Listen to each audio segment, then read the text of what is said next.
Swayam Prabha. Digital India. Educated India.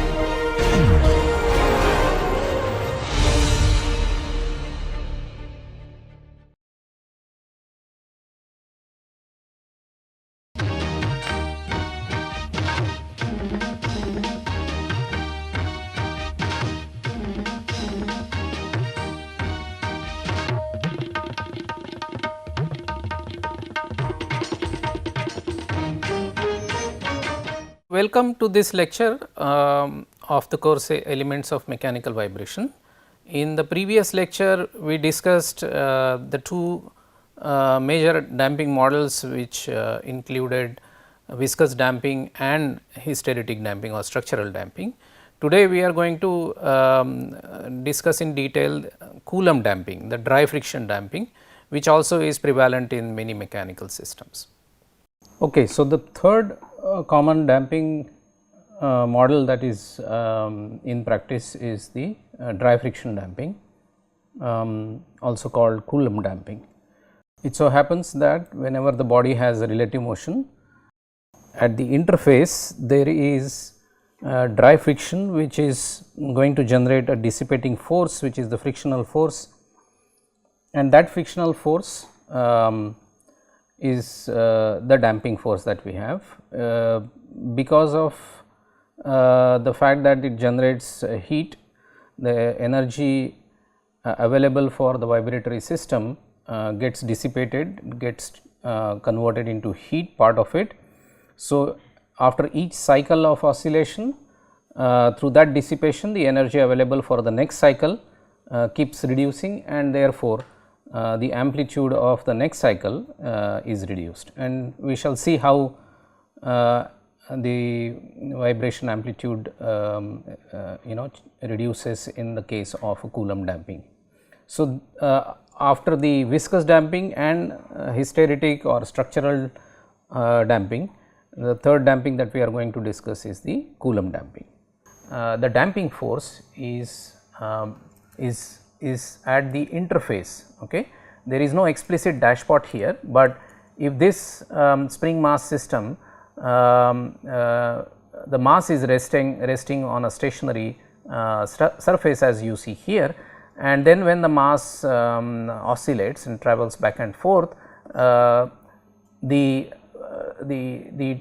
friction between the moving mass and the stationary surface generates a force at the interface, which is obviously, we all know, is given by mu into n, or in this particular case the weight of the mass is acting on the stationary surface, and therefore, n is actually equal to m into g.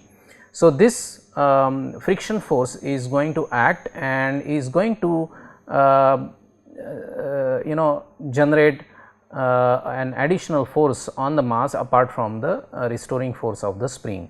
So, if I consider a free body diagram of this mass, then at any position once it is disturbed, there will be of course the restoring force k, which is dependent on the displacement of the mass from the mean equilibrium position, but there will also be there will be a friction force mu n acting on the mass. Now, we all know that this friction force is going to generate heat at the interface, and that heat as it dissipates also absorbs or dissipates the existing vibrational energy, and therefore, as the mass oscillates about its mean equilibrium position, in every cycle some amount of energy is dissipated through friction and heat due to the friction, and that is how the amplitude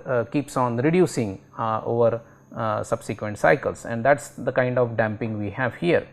Because even in case of a viscous damping or a structural damping, it is ultimately the dissipation of the energy that reduces the total energy of the vibratory system, and that is the reason why all the subsequent amplitudes keep reducing, because in the next cycle not entire amount of energy that was available at the beginning of the cycle is available at the end of the cycle, and therefore, that is precisely the reason why the amplitudes keep dropping. So, the energy available here would not be the same as at the end of this particular cycle, and so this much amount of reduction in the amplitude is actually related to the energy loss due to these dissipating mechanisms. The dissipating mechanism can be viscous friction damping if there is a fluid separating the oscillating body and the stationary surface, or it could be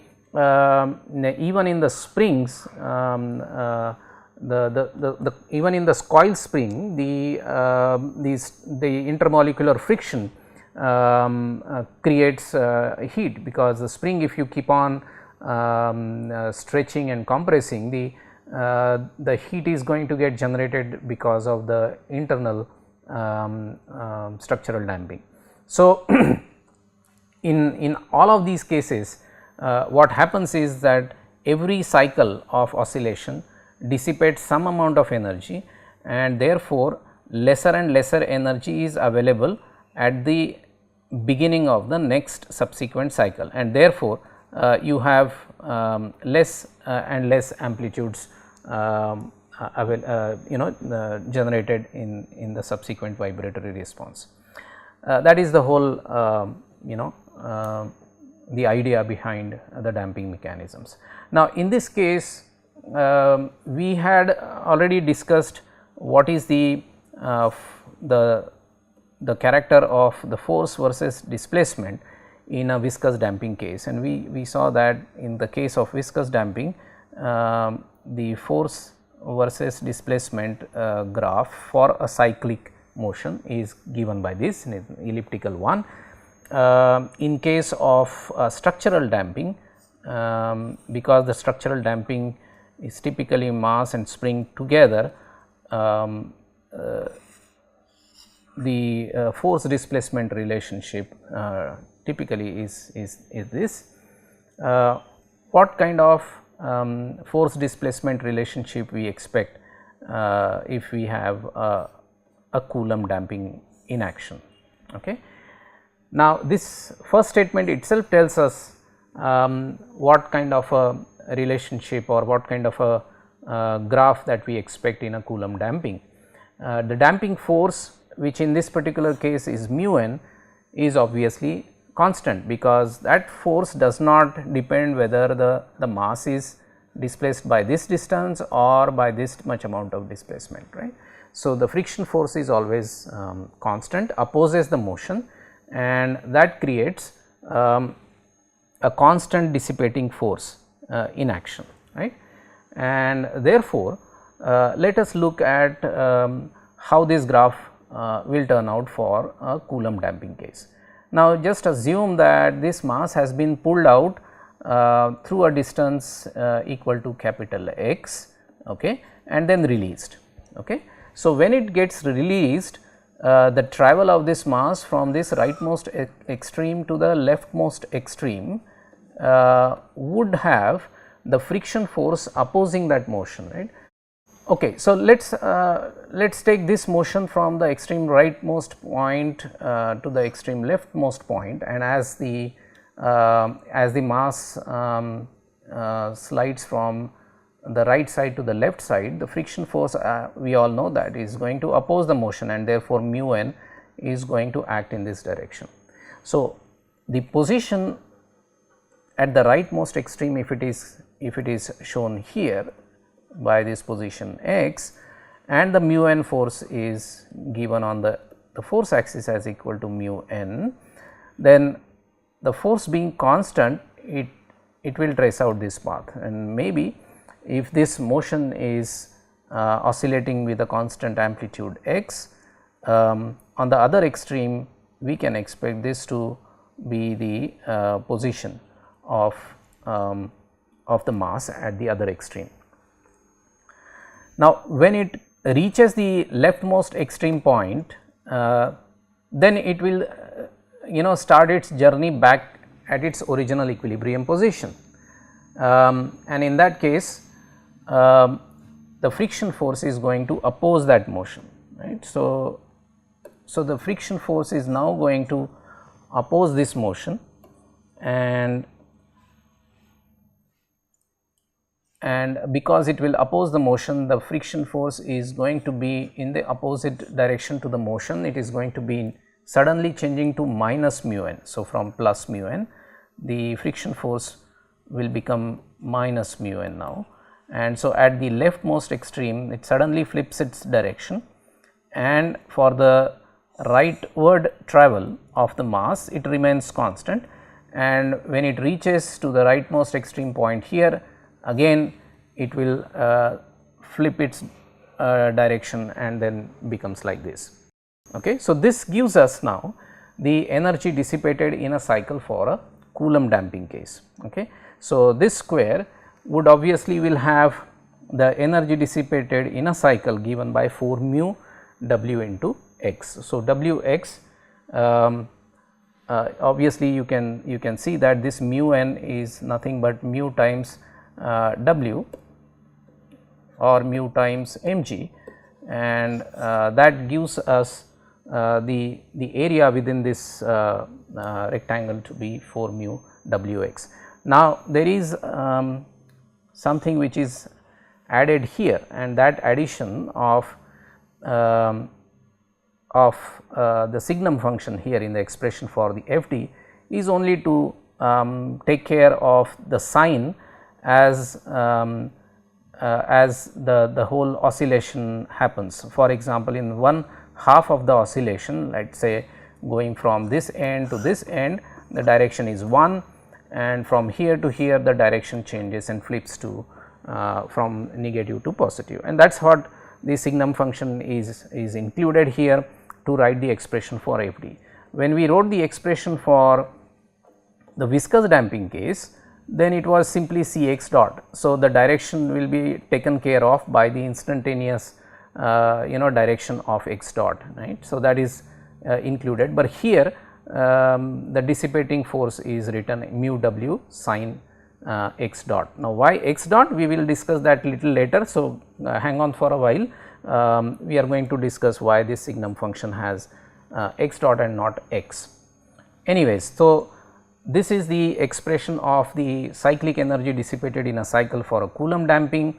How does this help us in getting an expression for the damping energy dissipated in a cycle? We discussed that in case of the structural damping as well, or when we discussed the viscous damping case, that the cyclic energy dissipated helps us in comparing the energy dissipated to an ideal viscous damping case. Now, we have seen that in case of an ideal viscous damping case, the energy dissipated in a viscous damping case was pi c omega x square, and we equate this ideal viscous damping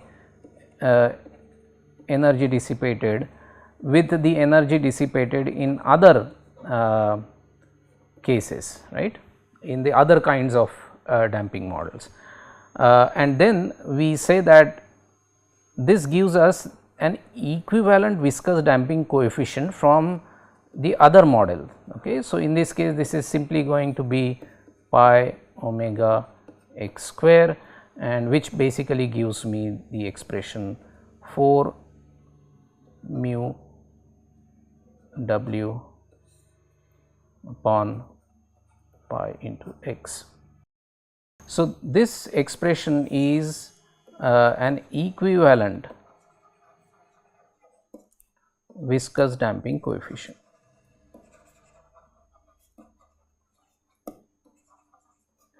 Now, the practical significance is that here of course, we have a theoretical expression for a Coulomb damping case, but suppose we have a complex mechanical system and somehow we put that in a cyclic motion and extract the force displacement relationship or the graph relating the force and the corresponding vibratory motion, and somehow get the area under that force versus deflection diagram. this diagram is a measured one. So, it does not matter whether the dissipating force is contributed by viscous damping or of Coulomb damping or a structural damping. Once we get this area under this graph, which actually means that we are getting WD, and then we simply equate it with the equivalent or the expression for the Coulomb damping case, which is expression for the viscous damping case, and we equate that area, and then from that we get the equivalent viscous damping coefficient. And then because the mathematical expressions are well defined for a viscous damping case, we can simply use this value of the equivalent damping coefficient in the expressions to find out the response and other parameters of the vibration. Okay. So, that is basic philosophy of comparing or equating the energy in a cycle with different damping models. Many times the damping can be a complex damping, it could be contributed by different damping mechanisms at different components of a vibratory system. For example, here itself, if you really look at this, there could be the dry friction damping at the interface, but there could be structural damping in this case. So, if you practically measure this, the whole all kinds of damping models or mechanisms will contribute to the dissipation, and then if you equate it with this particular expression, then we get an equivalent damping coefficient, and you can use that in the standard theoretical expressions of the system with viscous damping case to get the response, mathematical value of the response easily. Well, with this brief introduction to Coulomb damping, let us in detail find out how the response progresses for a typical dry friction damping case when we perturb it from a given equilibrium condition. Now, for that purpose we have assumed a simple spring mass system the way it is shown here, and what we are going to look at is how the motion take place when the body is released, let us say from this point. Okay. So, what happens is that there is an initial deflection displacement given to the mass, and the mass is released from this particular position. Displacement is considered positive rightwards.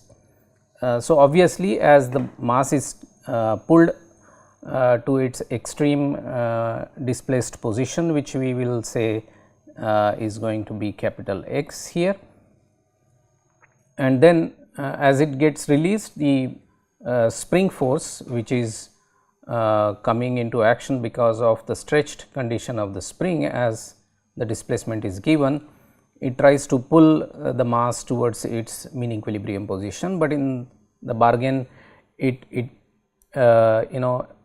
because of its own inertia, it does not only come and stop here at the equilibrium position, it continues to slide on the leftmost extreme position because of the inertia, and so the spring gets compressed as it goes past the mean equilibrium position, and it would settle down somewhere here in its leftmost extreme position.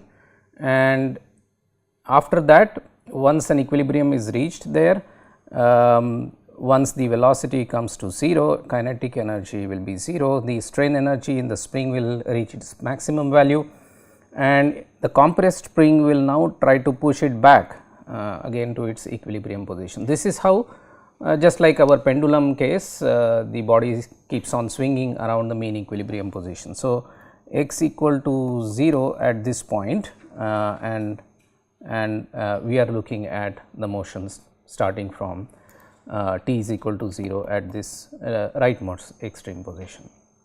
So, if I plot this motion, let me plot it here,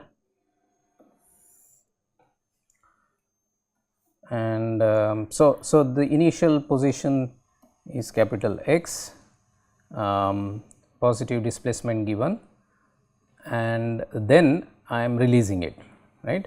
So, in this particular position, the free body diagram of this mass, if I can show here, the spring force is going to act in this direction. Okay. So, during its travel from this point on the backs on this side, kx is going to act rightwards, but because the motion is happening towards the left side, at the interface the friction force will act opposite to the direction of motion. So, the friction force on the body is going to be mu times the normal reaction. Now, the body has a mass m.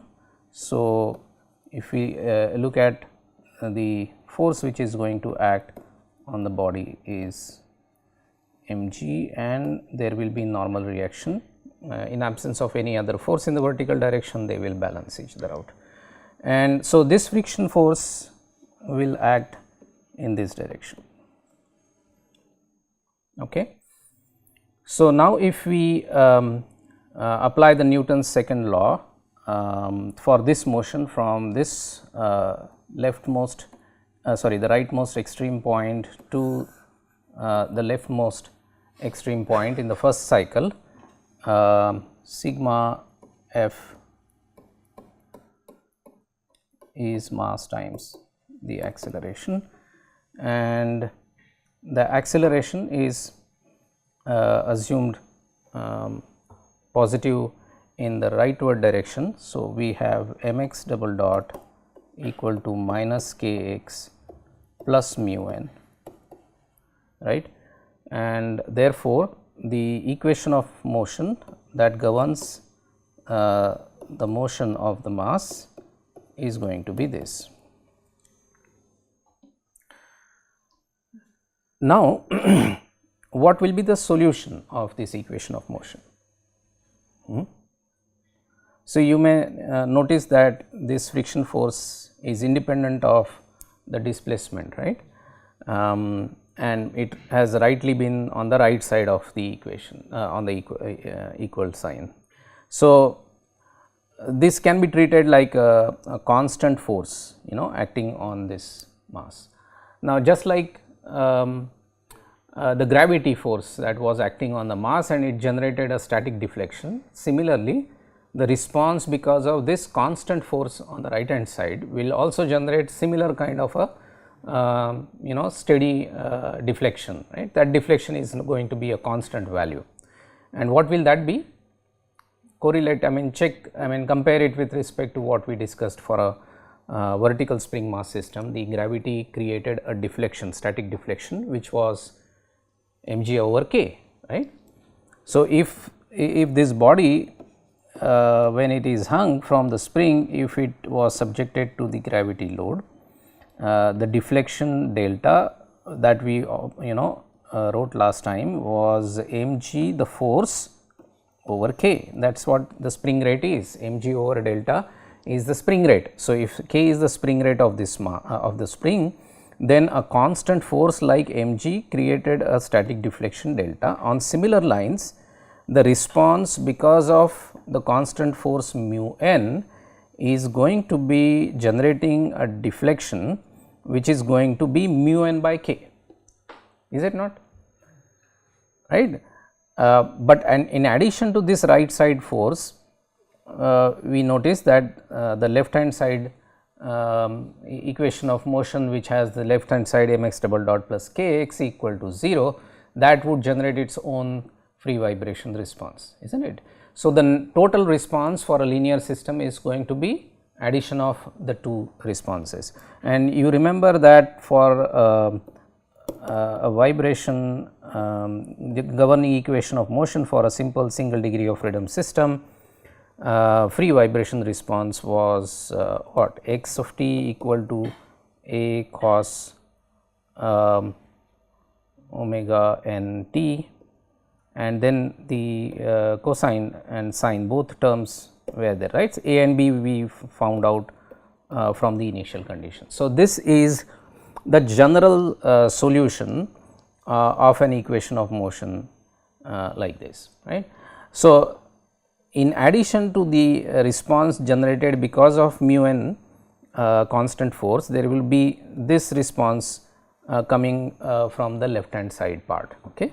So, the net response in this case would be a general solution of the governing equation of motion that we wrote here is going to be A cos omega n t plus B sin omega n t plus or minus, it would be plus because it generates the response in the direction of the force. The force is acting rightwards, which is x positive. So, it is going to be plus mu n by k. That is going to be the response of the system, which is defined by the governing equation of motion when the mass moves from this extreme right side position towards the left side position.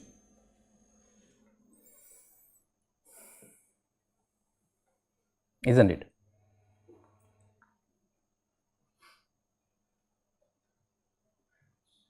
Okay. So, let us now check to what extent it will go to the left side, and for this half cycle of motion, half cycle in the sense that what we have discussed is that it starts from the extreme right side position and then it goes to the left side position. Left side position is in the minus x, I mean negative direction of x, okay. X is positive rightwards. So, this is x equal to 0, it will go on the left side, that is negative x. Where would it stop? Now, obviously, there is no damping as such involved, which is the viscous damping term C x dot here. So, in the kind of equation that we have here, the homogeneous part m x double dot plus k x equal to 0 will obviously generate the response which is harmonic with the undamped free vibration natural frequency. Okay. So, that is the reason why this frequency that we have used here in this solution is the natural frequency, undamped natural frequency of vibration. So, the oscillations are going to happen at undamped natural frequency of the system, because what we have done is we have got a solution which is a linear mixture of the solution of the homogeneous part and the response because of the constant force mu n appearing on the right hand side, right. So, we simply superpose the two responses. Mu n by k obviously is a constant value, and this part is going to generate oscillations in the vibratory system. A and B are some assumed constants. We do not know what the values of these A and B will be, and therefore, if we want to trace out this path of the vibratory motion of the mass, we will have to find out the expressions for A and B. How would you find A and B? We have done that part earlier, right?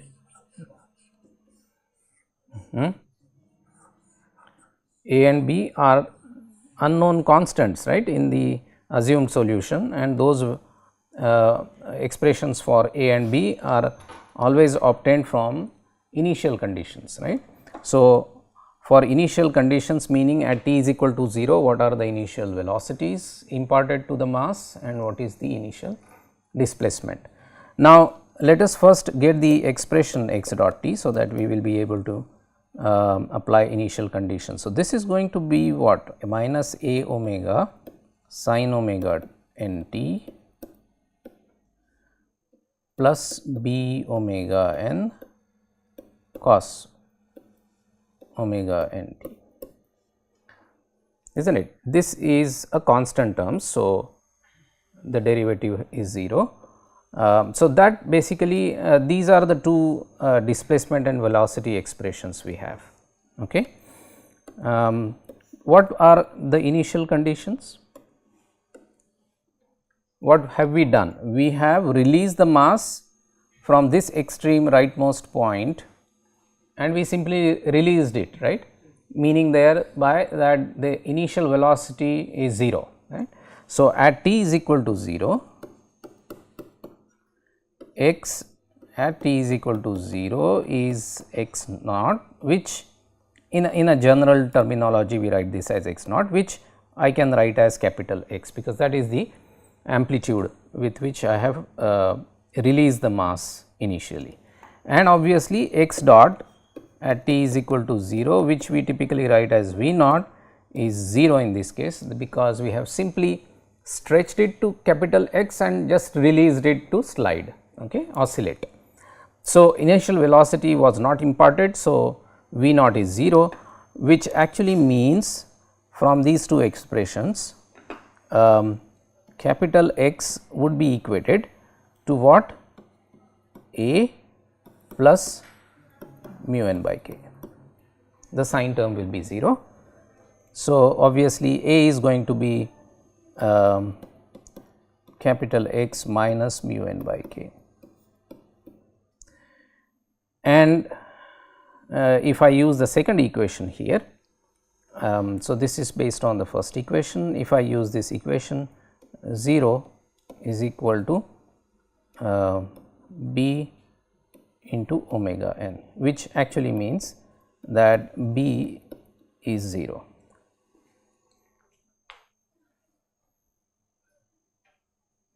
So, the final solution, right, the final solution I have for this motion of the mass is, sorry, it should be x here, capital X minus mu n over k cos omega n t, b is 0 plus mu n over k. Is it not?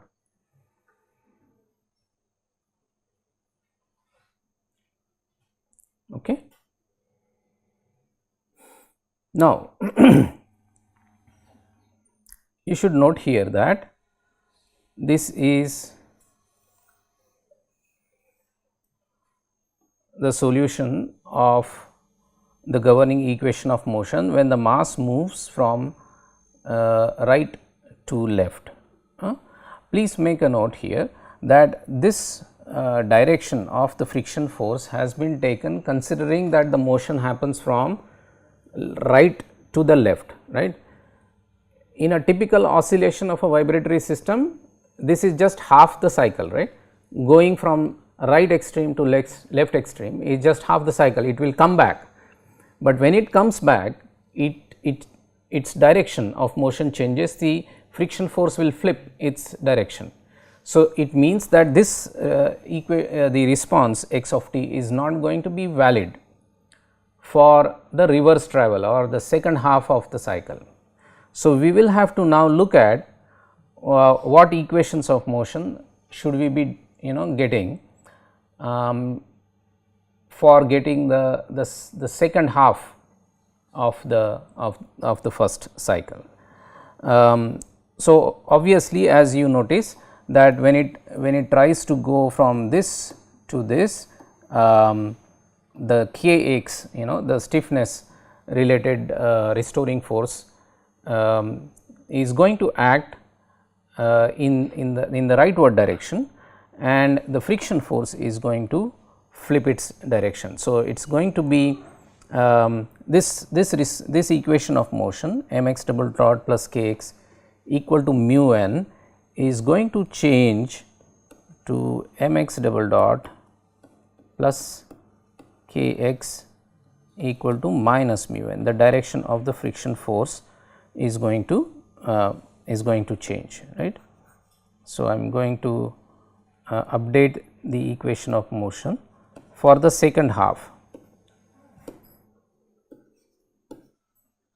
half cycle of motion, the governing equation of motion is going to be as the motion happens from left to right, the friction force in that case is going to act in the leftward direction.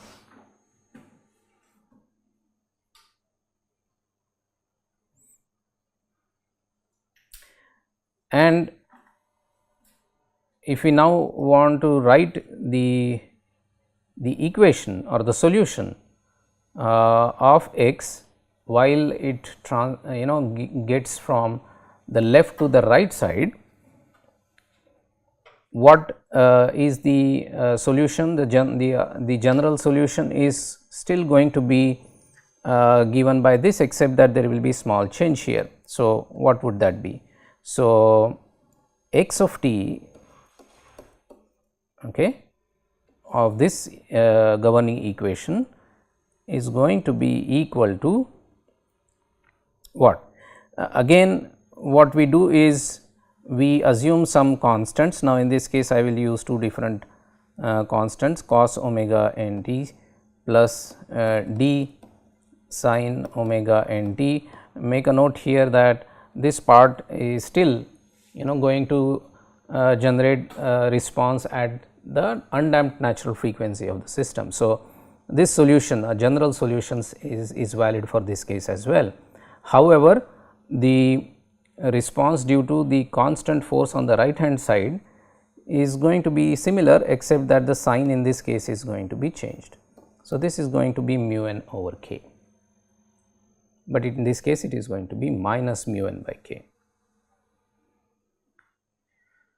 So, now if I want to write the velocity expression, then it is going to be minus c omega n sin omega n t and plus d omega n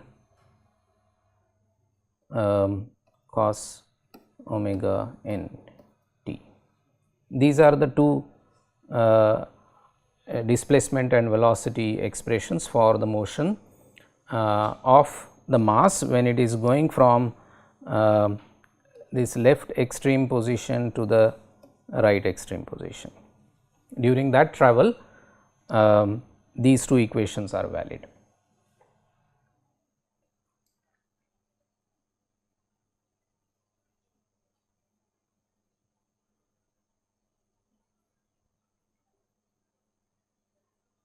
Okay. Now, how do I find C and D again? Initial conditions. So, what will be initial conditions? So, now because this equation is different, this equation is different and this equation is different. So, what we say is that the motion from here to here is governed by a different equation of motion. So, therefore, when I want to now know the response in the second half of the cycle. So, this is the first half of the cycle, first half cycle, and in the second half of the cycle some other equation applies.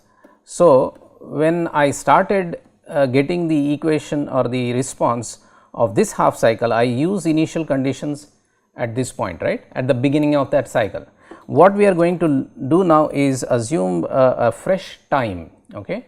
Now, we are going to treat this second half of the cycle as a fresh cycle, which is going to be generated through this governing equation of motion. So, we are going to start looking at the response by assuming initial conditions as it exists at the end of the first half cycle. Okay. That becomes the initial condition for the second half cycle. So, at the end of first half cycle, what is going to be our initial displacement and initial velocities? That is what we are going to obtain. So, we shall try to get those constants C and D by substituting appropriate initial condition. Now, when you want to substitute the appropriate initial conditions, I would like to know what is x at time t equal to 0 time starting from this point onwards. Please make a note that time actually starts from here, but we are now shifting our initial position of our initial time to be at that location just for the sake of getting an expression. Now, if that is the case, the displacement or the response in terms of displacement and velocities both at this location should be known. And what is this location for this half cycle? That is going to be what? It is going to be, see, this period is for one full cycle. So, for half cycle this is going to be, instead of 2 pi by omega n, it is going to be pi over omega n. For half cycle it is going to be pi over omega n and not 2 pi over omega n, because the oscillations are still with omega n.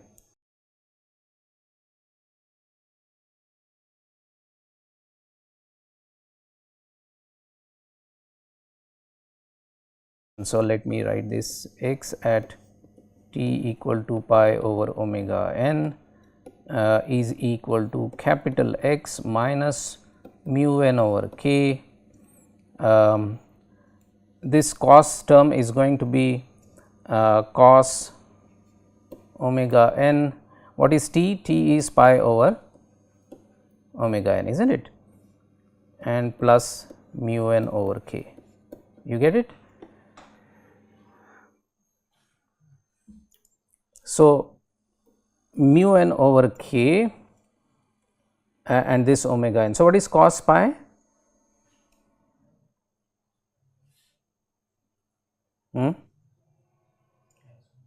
Minus 1. So, this is going to be minus of capital X minus minus plus mu n over k and plus mu n over k. So, that basically is minus x plus 2. Now, we are going to make use of this mu n over k many number of times. So, what I will do is I am going to represent mu n over k by this delta sign. So, that it becomes convenient for me to keep writing those terms. So, assuming that delta represents mu n over k, minus x plus 2 delta is my response x naught now for these two equations. That x naught I have got by using the the response of the first half cycle at t is equal to pi over omega n. So, this response is, or this amplitude here is minus x plus 2 delta.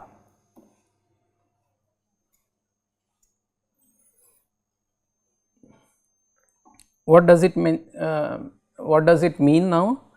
I have a positive x as the amplitude to start with in the first beginning of the first half cycle, and as it goes on the other side, as it goes on the other side, it does not go right up to minus x,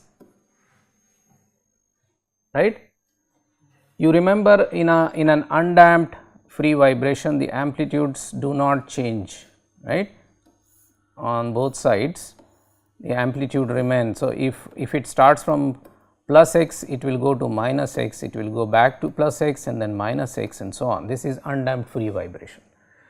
But what we are observing here is that at the end of the first half cycle, the amplitude drops by plus 2 delta, drops by 2 delta. So, this actually is the amplitude which is not minus x, but minus x plus 2 delta.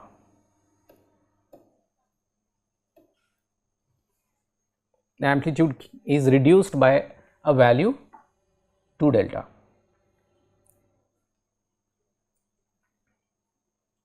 What about V naught? What is the initial condition V naught for the second half cycle?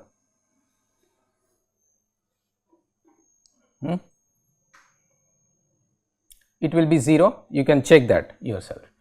Take the derivative of this expression which is x t, because this pertains to the motion in the first half cycle what will happen when you take the derivative, the constant term vanishes and this term becomes sine, and then sine at t is equal to 0 or t is equal to pi by omega n will turn out to be 0. So, ultimately there is no velocity at the end of the first half cycle, and therefore, our initial conditions for these two equations, okay, these two equations which we wrote for the second half cycle, we will have to now use x naught and v naught which we have obtained from the previous half cycle's response, will have to be used into these two equations to get the expressions for C and D.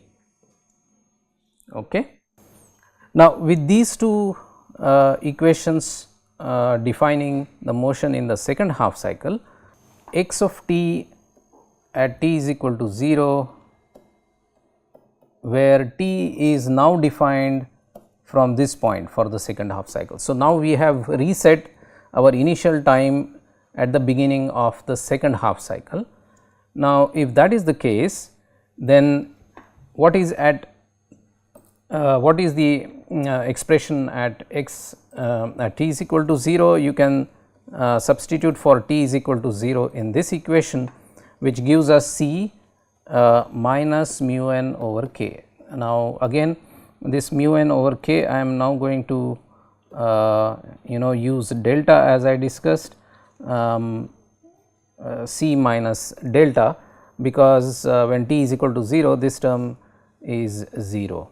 So, C minus delta, where mu n over k is denoted by delta, just for the sake of convenience. I can keep using mu n over k, but just for convenience sake I am substituting mu n by k by delta. And what about x dot at t is equal to 0?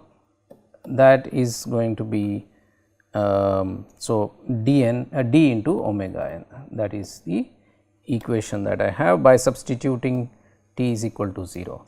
Now, x at t is equal to 0, we have already obtained that value from this expression, I mean by substituting t is equal to pi over omega n from the first half cycle's response, and then this value x at t is equal to 0 is the initial condition which I have already found, that it is equal to minus x plus 2 delta. Okay. And this value being 0, it also tells me that d is equal to 0, and from this expression, okay, I have a value of C, equal to minus x plus 3 delta. Okay. Now, I have d equal to 0 obtained from substitution of initial conditions, and I have expression for C obtained likewise, and then therefore, these two equations which define the second half cycle can be completely written, everything known in that case. So, now I will write x of t, the response in the second half cycle, to be equal to C, which is minus x plus 3 delta, okay, cos omega n t, and d being 0, it simply is minus delta, because I am writing mu n by k as delta. So, with this I have the response obtained for the second half cycle. So, this is the response that governs the vibratory motion of in the second half of the total oscillation. What we should be making a note of is, if we compare this with the response that we obtained. So, this is for the second half cycle.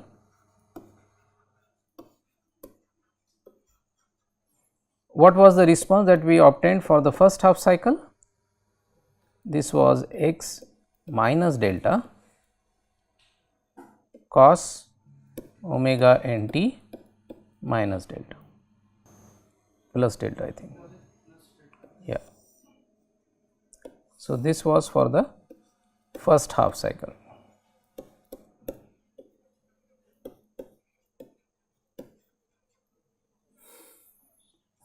Now, just focus on the expression for the first half cycle. Please make a note, it shows that there is a constant bias value in the response, which is mu n over k, that is delta, which means that this motion, the first half cycle motion, is going to have a mean position around which the oscillations happen, given by delta.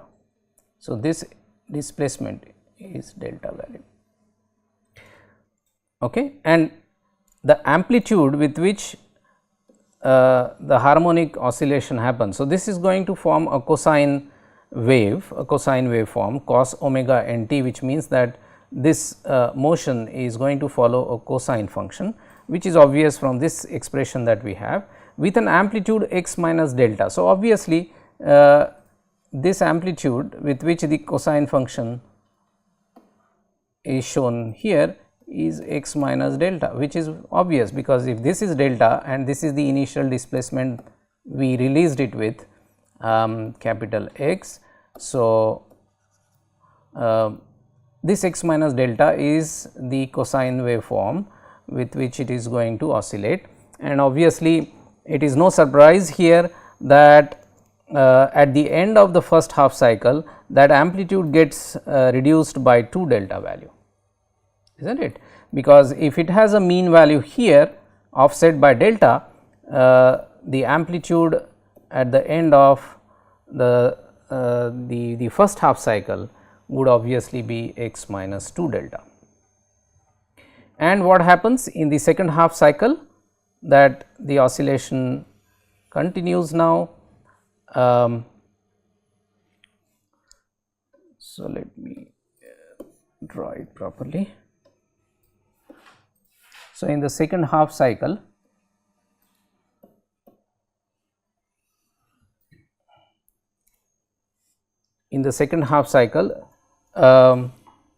what is the expression we have is minus x plus 3 delta is the amplitude, which means that the amplitude with which this cosine function operates obviously has initial value, or it is minus x plus 3 delta. So, at t is equal to 0, what will this value be? Minus x plus 2 delta, right, and the oscillations will happen with a mean which is shifted by delta value. You may notice that it is already started with minus x plus 2 delta, and the mean is shifted with additional delta. So, this mean is shifted here with an additional delta value with which this cosine function will oscillate, cosine function will behave, and there is a bias of minus delta, which is of course on the negative direction here. So, just have a look at what will happen at t is equal to pi over omega n, which is the end of the second half cycle. Now, which means that this is going to be x of t at t is equal to pi over omega n. What will this be? Minus, and minus will become plus, because minus of minus x plus 3 delta is going to be plus x minus 3 delta and minus delta. So, which means that at the end of the second half cycle, the amplitude in the second half with respect to the original amplitude of x gets reduced by a value equal to 4 delta. So, this is 4 delta value with which the amplitude gets reduced, and that is what we have observed here.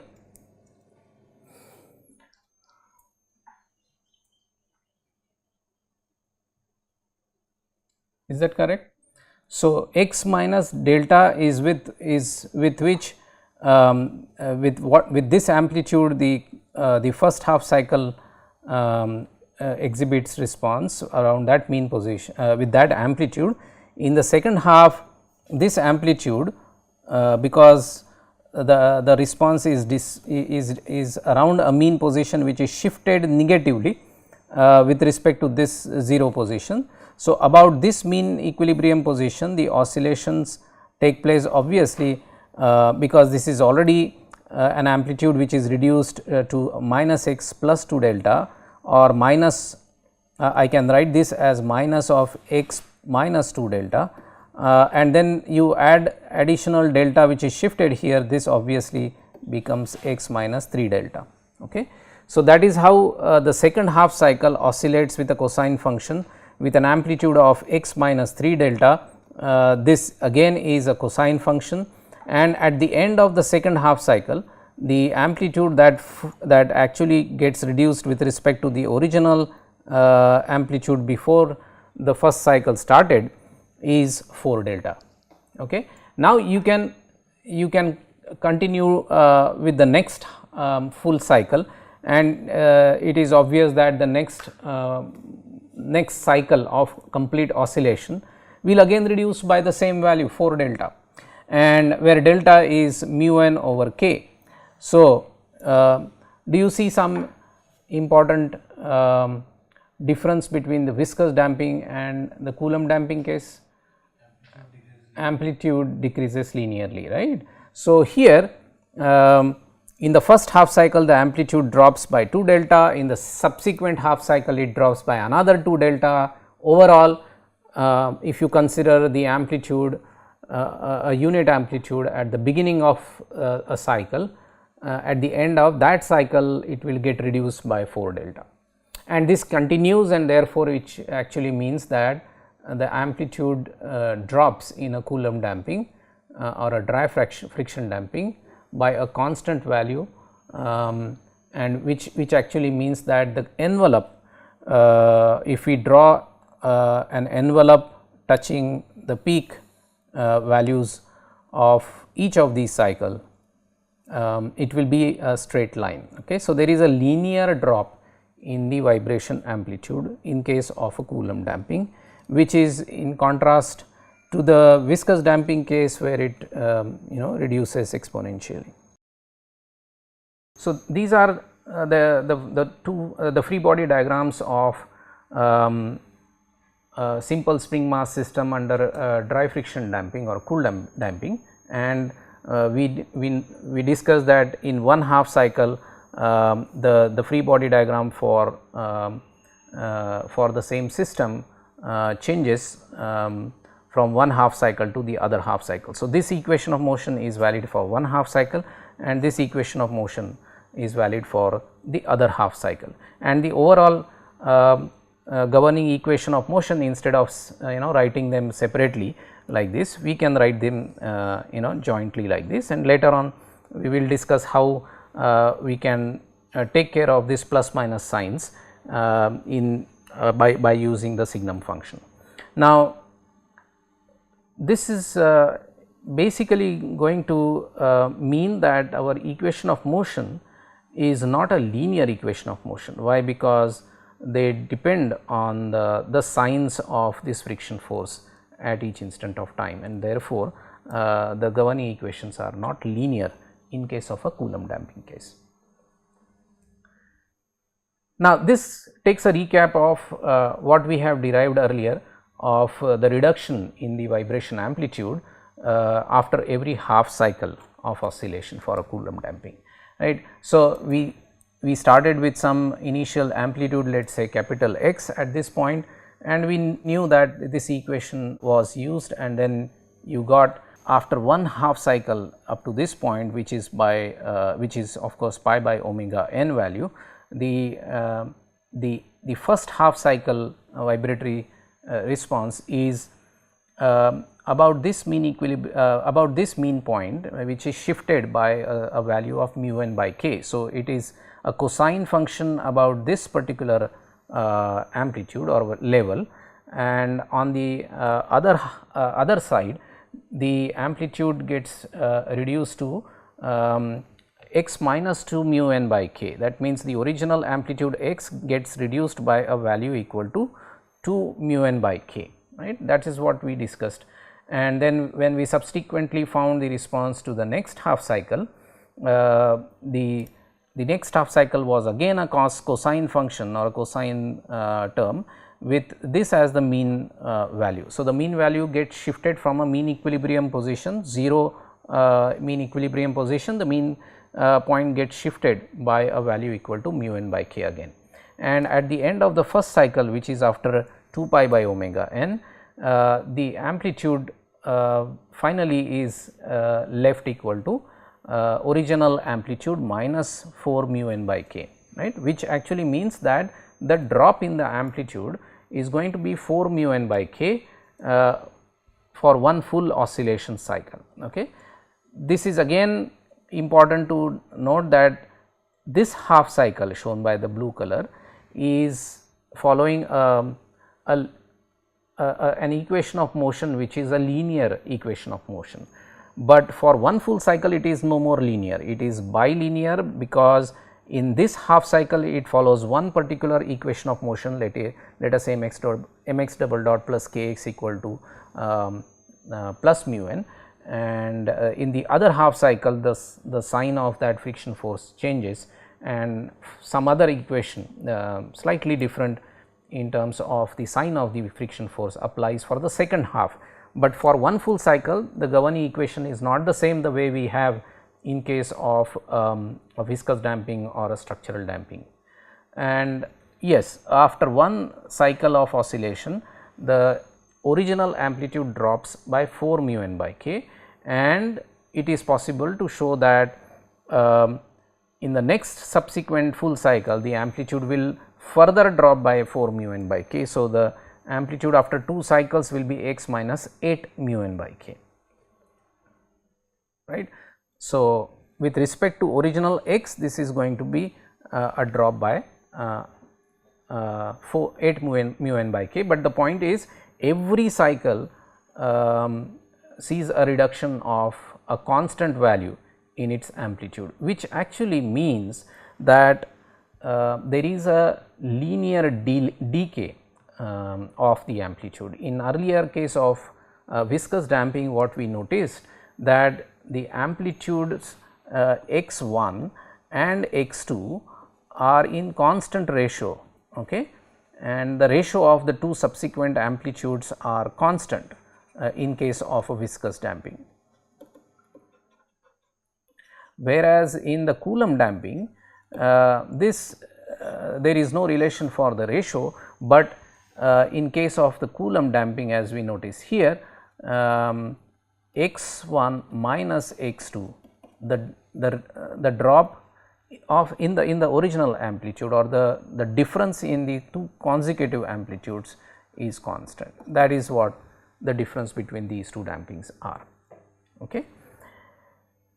Another interesting thing here is going to be like if we see that this mass which is continuously in oscillation against the friction force, it so happens that after a while, after a certain number of cycles, we know that at any point of time the force by spring is going to tend to restore the mass to its original equilibrium position, but a friction force is going to constantly oppose that activity, right. So, kx and mu n they will differ, and that keeps the mass moving back and forth.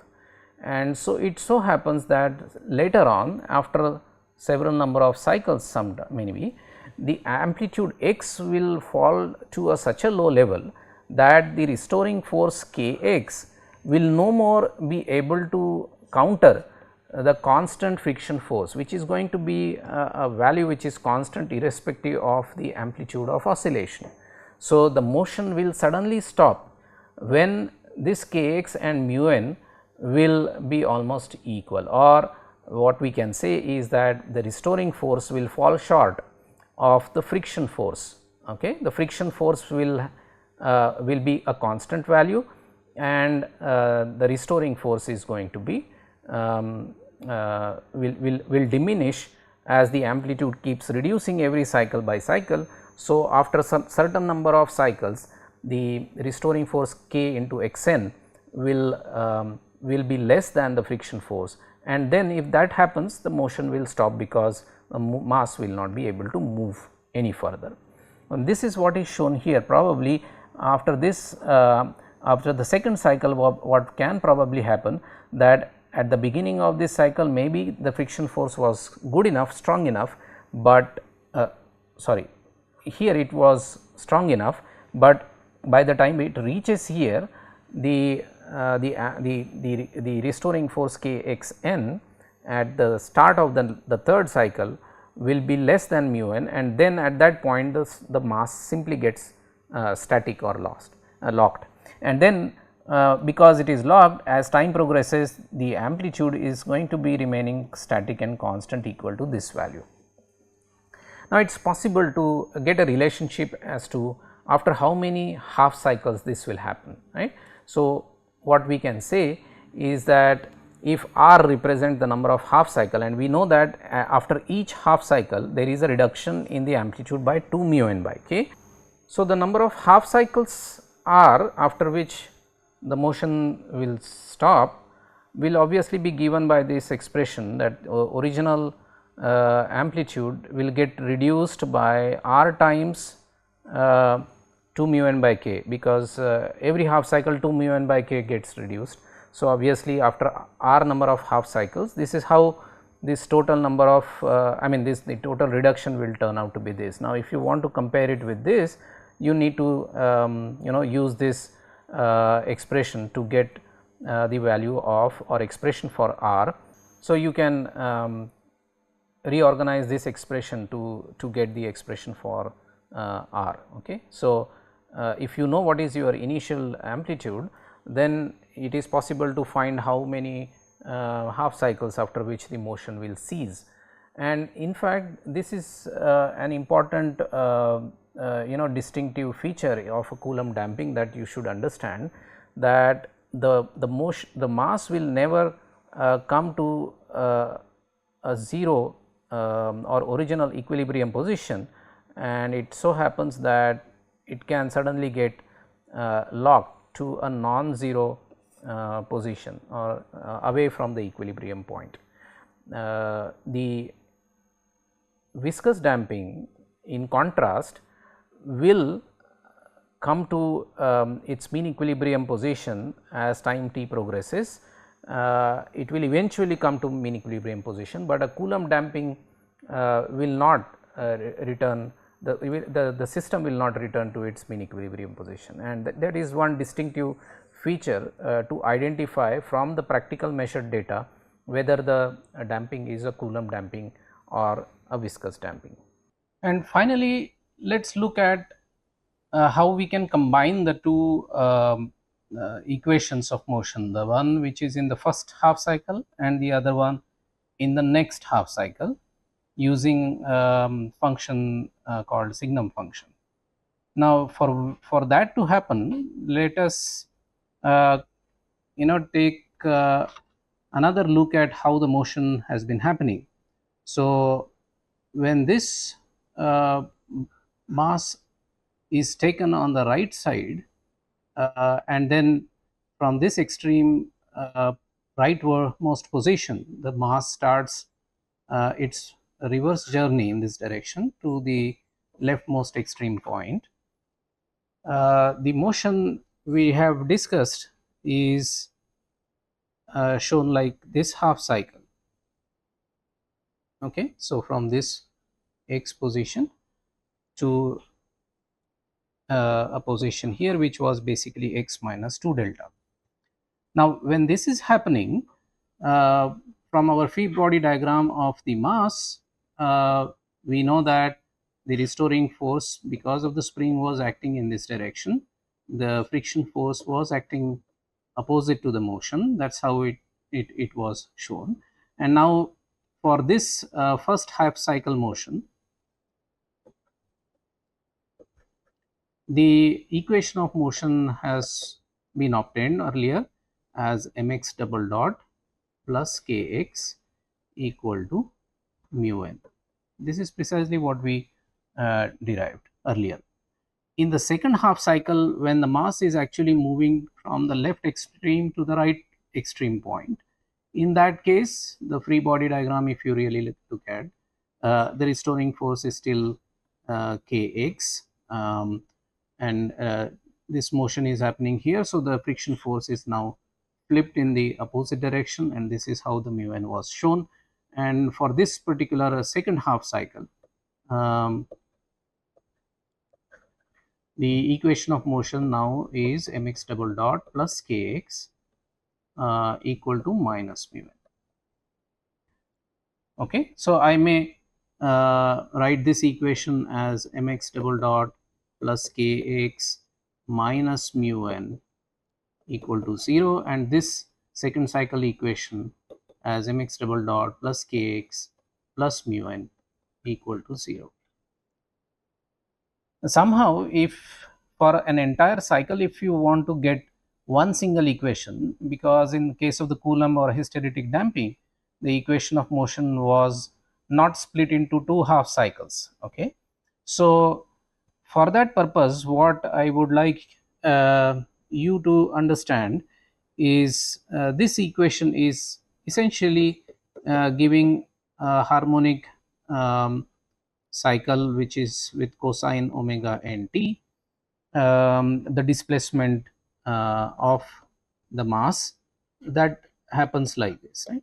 If you want to write about the velocity, of course the exact expression is going to involve additional terms like what we have derived, that it has to be x minus delta or x minus 2 delta times cos omega n t. But in general, for a harmonic motion, we all know that the velocity term is going to look like this, minus x omega sin omega n t, which actually means that the velocity amplitude is going to be x omega, and it is going to be negative in the first half cycle. And so if I plot, velocity is going to be seen like this.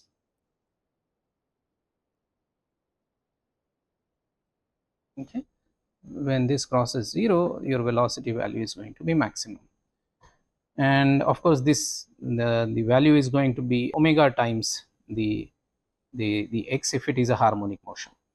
The most important aspect of this relationship between the displacement and velocity is that for the first half cycle, the sign of the velocity is negative. Okay, so and obviously what will happen is that as the motion continues in the second half cycle, if it continues in the second half cycle as we have seen, the velocity is going to be positive in the second half cycle. So this is going to be positive, and for the second half of the travel.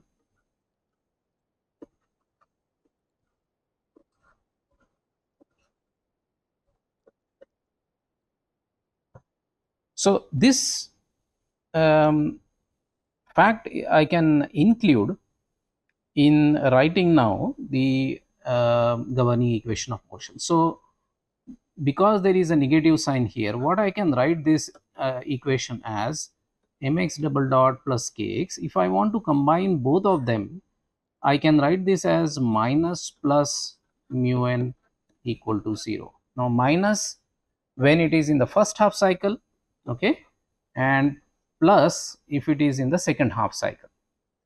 Now because I already have a clear idea that in the first half cycle the sign of the velocity is negative when the displacement changes from plus x to minus x.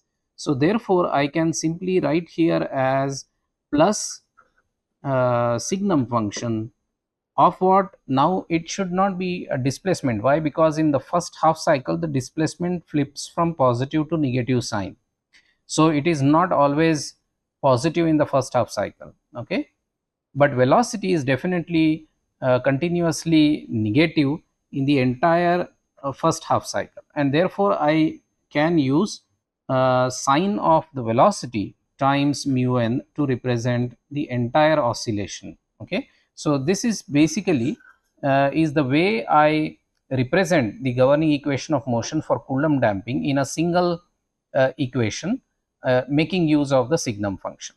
And that is the way in the initial discussion we saw that the dissipating force Fd was written as mu n sine of x dot. That was written essentially to account for the sign of the friction force. Okay, so this is the governing equation of motion for the entire cycle. In the previous discussions, what we did was just to understand how much is the drop in the initial amplitude in one cycle, we split the total motion in two half cycles. Each half cycle had this kind of a linear governing equation of motion. Okay, one independently for the first half, the second independently for the second half, and we combine now these two equations for the two half cycles into a single equation. But this signum function being a function of the velocity or the response variable, the signum function causes this equation of motion to be non-linear equation of motion.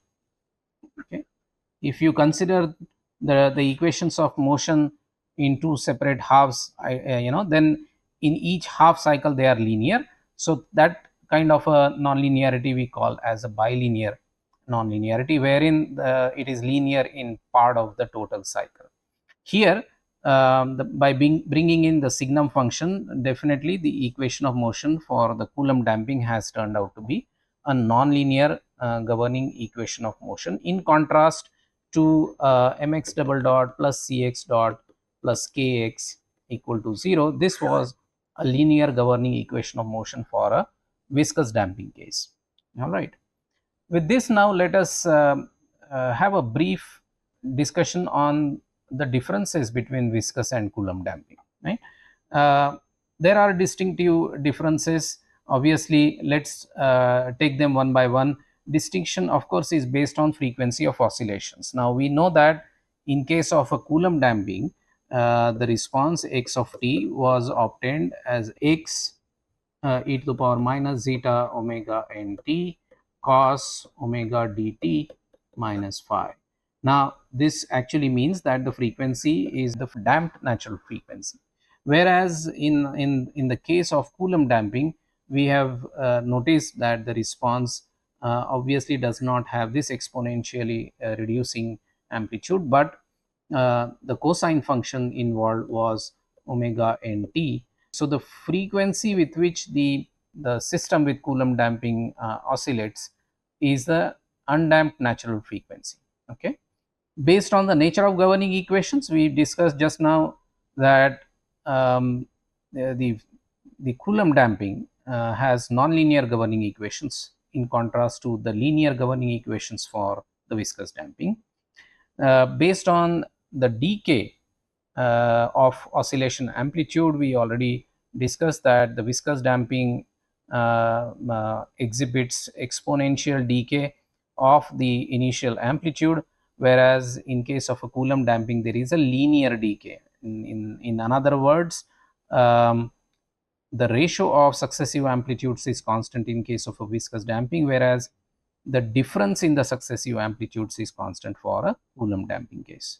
Then we also discussed that in case of Coulomb damping, because of the friction force being constant, after a certain time, if the amplitude of vibration drops below a certain limit, the motion ceases and the system or the mass simply gets locked at a particular point, and therefore in Coulomb damping the mass does not approach mean equilibrium position, whereas in case of viscous damping the final amplitude will become 0 as time progresses.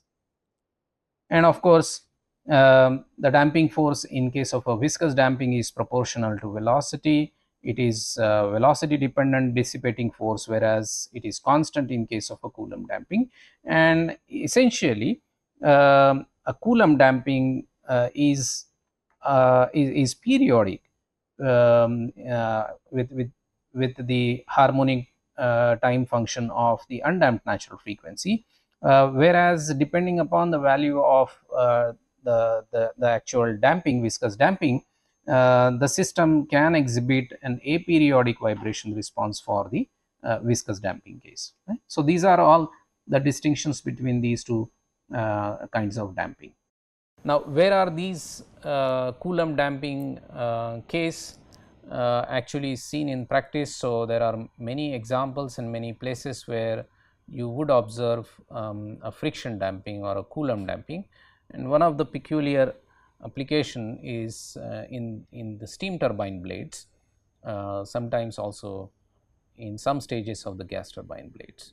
So you can see these bladed discs at different stages. Long blades are basically in some stages. The tips of the blades are made in a very special shapes. So these tips are made with different shapes. In addition to that, the blades are inserted in the discs at these dovetail grooves. You should notice that this disc is carrying many blades at its periphery. These blades are actually inserted in the slots. So if you see, these are the blades. Okay, all these blades are inserted. This is your disc. In the disc we have these kind of slots which are called as the dovetail grooves. In these slots the blades are inserted. So this is the disc and this is the blade root.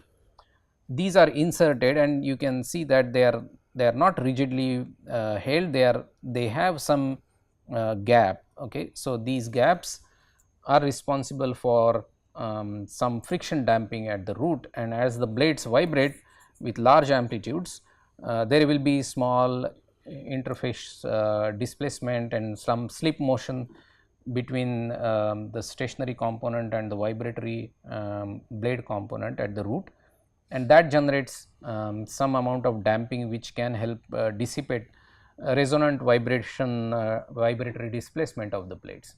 So this is one place where the Coulomb damping is actually designed in. Okay, so the friction between two bodies helps us generate some damping to reduce or contain or attenuate vibratory displacements. More than that, one of the main source of damping in such long blades is at the tip. So we have seen at the roots how the Coulomb damping can be enforced, but these blades do also, some of the stages of course have these kind of shrouds. Okay, so the tip of the blade has these kind of a Z shape projections, and so on the trailing side you will have this kind of a slot, and the previous blades leading side will have this kind of a projection. Okay, so you can see that here, and as the blades vibrate, the lateral vibration of the blades also cause simultaneous torsional motion, right. So the blade will also move this way and also move laterally, and the net motion is going to create friction because these projections are going to create a friction. As the blades vibrate, they will rub against each other. These tips are going to rub against each other, and that rubbing action is going to generate vibratory attenuation of vibratory displacement through dry friction damping. Okay, so these are called as the Z lock arrangement, and these tips of the blades are designed to generate friction damping, and that is how substantial amount of vibration attenuation can be obtained. Okay. Based on this, now you can try and attempt these questions, and then of course, as we always do, the next slide will give you the answers to these questions, but try and attempt them yourself first before you see the answers. So, in this lecture, what we discussed was Coulomb damping, and how the Coulomb damping or dry friction damping is accounted for in the governing equation of motion, in particular how the initial amplitude decays because of the presence of Coulomb damping. We understood that the equation of motion is nonlinear and the decay in the amplitude is linear. So, apart from viscous and structural damping, this third important damping was discussed in detail.